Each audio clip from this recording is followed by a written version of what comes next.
سلام مادر، برو بازی کن عزیزم. سلام خانم، بچه‌مو نگه دار. هیچی خانم، خوراکی نمیخوره ها، خوراکی نمیخوره. خدافظ.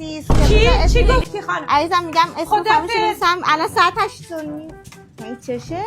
خاله گشنمه برم یه دونه خوراکی بده. خاله قربونت برم. خب مکل خسیسه. باشه بیا یه چیز بهت بدم. 3 ساعت که موندی تو گلم. چی میخوای بهت بدم؟ سلام. وای خانم، من که گفتم خوراکی به بچم نده.